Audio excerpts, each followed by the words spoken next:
హైదరాబాద్లోని కూకట్పల్లిలో బీసీ యువ గర్జన సభ నిర్వహించారు. బీసీ యువసేన అధ్యక్షుడు పెచ్చెట్టి మురళి రామకృష్ణారెడ్డి ఆధ్వర్యంలో బీసీ యువ గర్జన సభలో వందలాది బీసీ యువత ఏకధాటిపైకి వచ్చారు. కార్యక్రమంలో ముఖ్య అతిథిగా తెలంగాణ బీసీ కమిషన్ మాజీ చైర్మన్ వకుళాభరణం కృష్ణమోహన్ రావు హాజరయ్యారు. బీసీలకు 42% రిజర్వేషన్లు సాధించే వరకు విశ్రాంతి లేదన్నారు. ఇక ధర్నాలతో కాదు, చట్టబద్ధమైన మార్గాల ద్వారానే రిజర్వేషన్లు సాధ్యమవుతాయని ఆయన స్పష్టం చేశారు. యువతే మార్పుకు మార్గదర్శకులని పిలుపునిచ్చారు. రాష్ట్ర వ్యాప్తంగా భారీ ఉద్యమాలకు బీసీ యువసేన సిద్ధమవుతుందని ప్రకటించారు. ఇక సభలో మా హక్కులు, మా రిజర్వేషన్లు 42% సాధించాలంటూ నినాదాలతో ప్రాంగణమంతా మారుమ్రోగింది. కూకట్పల్లి ప్రాంతంలోని గోదాదేవి కళ్యాణ మండపంలో బీసీ యువగర్జన సభను నిర్వహించుకోవడం జరిగింది. గౌరవ రాజ్యసభ సభ్యులు, గౌరవ ఎంపీ, ఓబీసీ మోర్చా జాతీయ స్థాయి అధ్యక్షులు లక్ష్మణ్ గారి పిలుపు మేరకు ఈ రోజున ఇక్కడ మేము ఈ యొక్క సభను ఏర్పాటు చేసుకోవడం జరిగింది. ముఖ్యంగా ఈ రోజున యువగర్జన అని చెప్పేసి ఇక్కడ సభను ఏర్పాటు చేసుకోవడం ముఖ్య ఉద్దేశం, భవిష్యత్తులో ఏది ఇప్పుడు రాష్ట్ర ప్రభుత్వం 42% రిజర్వేషన్ అని ఏదైతే చెప్తున్నదో దీని గురించి కూలంకషంగా మా ఏజ్ అయిపోయిన వాళ్ళకంటే ఎక్కువ కూడా యువకులకు తేలాల్సిన అవసరం ఉంది. దీని వెనక జరుగుతున్న కుట్ర, ఈ కుట్రను బహిర్గతం చేయాలంటే యువకులతోనే తప్ప ఎవరితోనే కాదు. ఏ ఉద్యమైనా కూడా యువకులతోనే, విద్యార్థులతోనే ఆ సక్సెస్ అయింది తప్ప వేరే వాళ్ళతో సక్సెస్ కాలేదనే ఒక నమ్మకంతో ఈరోజు ఇక్కడ బీసీ యువగర్జన పెట్టి ఇక్కడ వక్తలందరితోనూ కూడా మాట్లాడటం జరిగింది.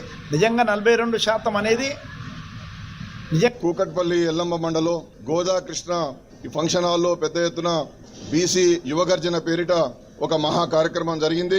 గడిచిన 19 నెలల నుండి ఈ రాష్ట్రంలో ఒక రాజకీయ డ్రామా కొనసాగుతున్నది. ఇదిగో 42, అదిగో 42 అంటారు. విద్యారంగంలో అమలు చేయరు, అడ్మిషన్లన్నీ అయిపోయినాయి.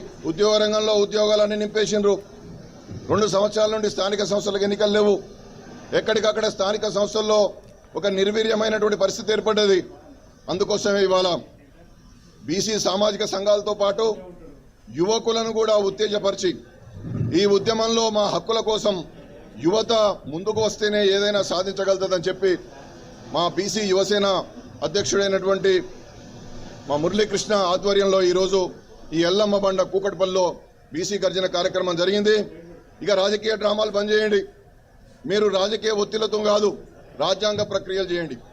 మీ చేతిలో ఉన్నటువంటి చట్టబద్ధమైన కమిషన్లు వేయండి, చట్టబద్ధంగా సర్వే చేయించండి, చట్టబద్ధంగా ముందుకు పోండి. చట్టాలను పక్కన పెట్టి చట్టాలను గాలికి వదిలేసి మీరు చేస్తున్నటువంటి డ్రామా మా అందరికీ అర్థమైపోయింది.